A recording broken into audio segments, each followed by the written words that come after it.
Hi guys, welcome back to another video. सवाल को समय आ चुका है आपके पेपर का। इकोनॉमिक्स का पेपर कुछ घंटों के अंदर आपका हो जाएगा, मतलब अगले दिन सवेरे उठ के आपका इकोनॉमिक्स का एग्जाम होगा। और हम बात कर रहे हैं पेपर प्रेजेंटेशन की।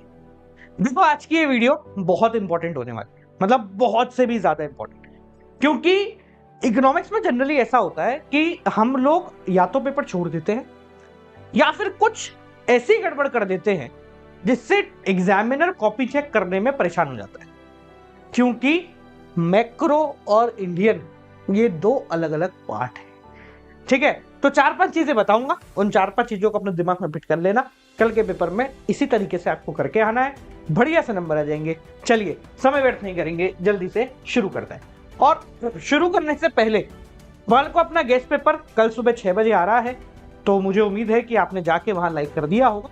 नहीं करा है तो कर देना, क्योंकि कल का वो पेपर देखना बहुत जरूरी है। अगर नहीं देखोगे तो बहुत पछताओगे रे, बहुत ज्यादा। इसलिए बेहतर है कि देख लेना, ज्यादा समय नहीं लूंगा, आधा पौन घंटे के अंदर काम हो जाएगा। ठीक है, चलिए शुरुआत करते हैं। देखो, 4-5 पॉइंटर्स पे बात करेंगे, उन्हीं को आपको अपने दिमाग में बिठाना है। सबसे पहली चीज, कल आपको 10:15 बजे के आसपास पेपर मिल जाएगा। 10:30 से पेपर शुरू होगा, तो यानी कि आपके हाथ में पेपर 15 मिनट पहले हो। तो इन 15 मिनटों के अंदर आपका सबसे इंपॉर्टेंट काम होगा, सब चीजें छोड़ दो और पहले एमसीक्यू सॉल्व कर लो। सबसे पहले आपको एमसीक्यू करने हैं आंख बंद करके। ठीक है, अब आप बोलेंगे कि सर टीचर मना करते हैं कि टिक ना लगाओ क्वेश्चन पेपर। कोई दिक्कत नहीं, आप एक पेंसिल ले लो, पेन ले लो, बस एक डॉट लगा दो, इतना कि आपको आ जाए समझ में। क्योंकि अगर आप इन 15 मिनट के अंदर वो 20 एमसीक्यू कर पाए तो बाकी पूरी दुनिया 3 घंटे के अंदर 80 नंबर का पेपर कर रही होगी, तो 60 नंबर का कर रहा होगा। इसलिए बेहतर है कि अपन पहले एमसीक्यू पे फोकस करें।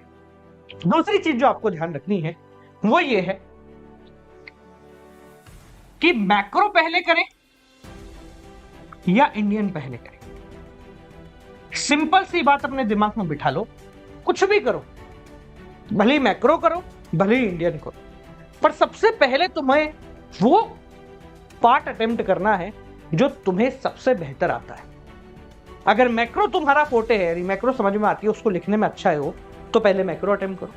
इंडियन तुम्हारा फोटे है, इंडियन को लिखने में अच्छे हो, तो पहले इंडियन अटेम्प्ट करो। पर स्टार्टिंग के 4-5 पन्ने तुम्हें तुम्हारा बेस्ट देना है, क्योंकि एग्जामिनर तुमको नहीं जानता, तुम एग्जामिनर को नहीं जानते। तुम्हारी सिर्फ कॉपी देख के उसको समझ में आएगा कि ये टॉपर है, मीडियोकर है या फेलियर है, तो उसको भ्रम में डाल दो। शुरू के 4-5 पन्ने इतनी बेहतर तरीके से प्रेजेंटेशन करो कि उसको समझ में आ जाए कि यार बंदा तो बढ़िया है।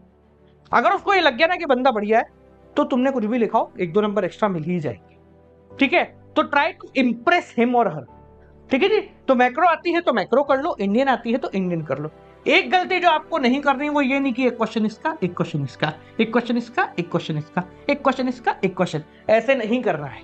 मैक्रो सेपरेटली एक जगह होगी, इंडियन सेपरेटली एक जगह होगी। ठीक है, अगला सवाल, सर एमसीक्यू के आंसर कैसे लिखना है?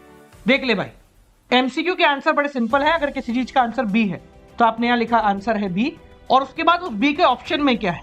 जैसे मान लेते हैं अपना आंसर है बी और बी पे लिखा हुआ रेपो रेट, तो हमें ऐसे लिखना है। सर सिर्फ ये लिख के आ जाए तो चलेगा? बिल्कुल नहीं चलेगा, क्योंकि हम क्या है, कॉमर्स वाले, हम बड़े समझदार होते हैं। हम बी को कुछ ऐसे बनाते हैं, ऐसे करके। अब आप समझ लो कि ये ए है या डी है, तो इसलिए बेहतर है कि आप इसके आगे लिखिए कि कौन सा ऑप्शन है, वो ज्यादा बढ़िया रह रहा हो। ठीक है, अगला सवाल, सर सीक्वेंस कैसा करें? पहले बड़े क्वेश्चन करें पहले छोटे क्वेश्चन करें? देख, अगर तू कॉन्फिडेंस में है कि पूरा पेपर तेरा बहुत आराम से हो जाएगा, एमसीक्यू से शुरुआत करो, खत्म कर। अब तुझे डर है कि नहीं मेरा पेपर छूटता ही छूटता है, तो फिर पीछे से शुरू कर। क्योंकि एक मेरा सिंपल सा लॉजिक है, हम पेपर को जल्दी खत्म करने का प्रयास करते हैं। अगर अपन एमसीक्यू बाद के लिए छोड़ेंगे, एमसीक्यू को लिखने में कितना समय लगता है भाई, हमारे थिंकिंग टाइम तो हम कम नहीं कर सकते भाई। सोचने में अगर आंसर को 30 सेकंड या 1 मिनट लगेगा, तो भले स्टार्टिंग में लगे एंड में लगे, वो तो 1 मिनट ही लगेगा पूरा का पूरा।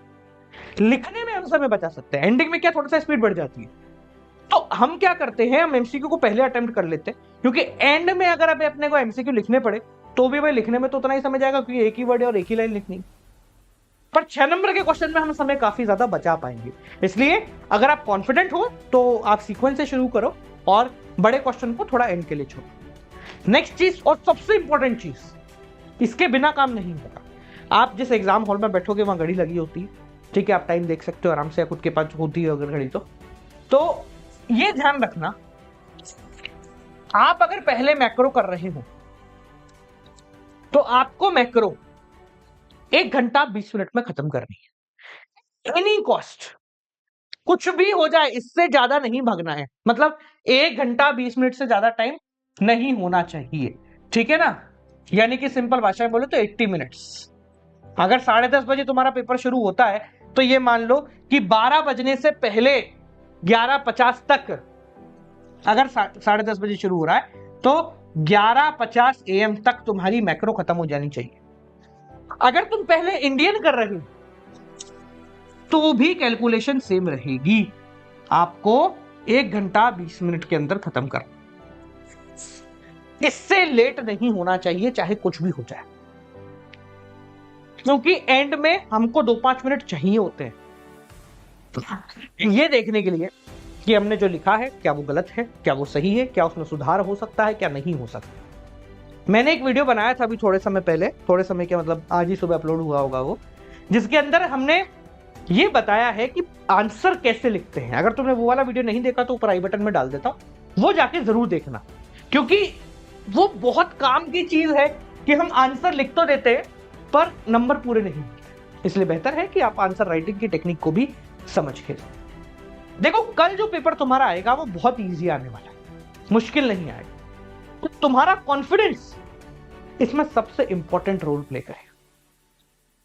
अगर तुम कॉन्फिडेंट हो तो सब कुछ आसान है, और कॉन्फिडेंस नहीं है तुम्हारे अंदर तो सब कुछ है। अगर कोई एक ऐसा क्वेश्चन आ जाता है, एक चीज और याद रखें, जिसके अंदर आपको बोलते हैं right any 4 importance of agriculture sector, तो यहां बिजनेस स्टडीज को यूज करना। कैसे? हमने लिखा इंपॉर्टेंस ऑफ एग्रीकल्चर सेक्टर, खोला बनाया 1 2 3 4, ये 4 पॉइंट खाली छोड़ा, एक्सप्लेनेशन लिखी और फिर उसकी हेडिंग को यहां लिख दिया, ताकि टीचर जब चेक करेगा तो ये 4 चीजें चेक करेगा, ये सही है तो फिर आपको पूरे नंबर दे देगा। जैसे अपन ने बिजनेस स्टडीज में किया था वही लॉजिक यहां पर भी इस्तेमाल। मैं वापस रिपीट करूंगा, कल का पेपर आपका कैसा जाएगा ये ना तो आपकी तैयारी डिफाइन करेगी, ना ही पिछले 4 दिन में आपने कितने पेपर सॉल्व करे ये डिफाइन करेगा। जो चीज डिफाइन करेगी वो है कि आप कितना कॉन्फिडेंटली उस पेपर को अटेम्प्ट करते हो। और जब भी कॉन्फिडेंस कम लगे ना, मेरे साथ एक लाइन बोलो, आंख बंद करके बोलोगे, ध्यान से सुनना। अगर सवाल है तो जवाब भी है, अगर सवाल है तो जवाब भी है, और कोई और कर सकता है तो मैं तो जरूर कर सकता हूं, क्योंकि मैंने सब कुछ पढ़ा हुआ है। ऐसा कुछ भी नहीं है जो तूने छोड़ा हो, इसलिए कॉन्फिडेंटली कल पेपर देना, और पेपर से बाहर आना फिर बोलना सर गैस पेपर वाला पूरा ही लग गया पड़ा तो, ठीक है। तो कल सुबह 6 बजे मिलते हैं, याद रखियो सुबह 6 बजे बहुत इंपॉर्टेंट क्लास है, आना ना भूलना, आधा घंटे की क्लास होगी, ज्यादा लंबा नहीं खींचूंगा, पर अगर वो मिस कर दी तो मेरी जिम्मेदारी नहीं है, फिर समझ जा देता हूँ पहले ही। हाँ, नेतागिरी मत करना, कल सुबह 6 बजे आ जाना, चुपचाप अलार्म लगा लो अभी से, ठीक है जी। चलिए मिलते हैं आपसे अगली वीडियो के साथ, तब तक के लिए नमस्कार।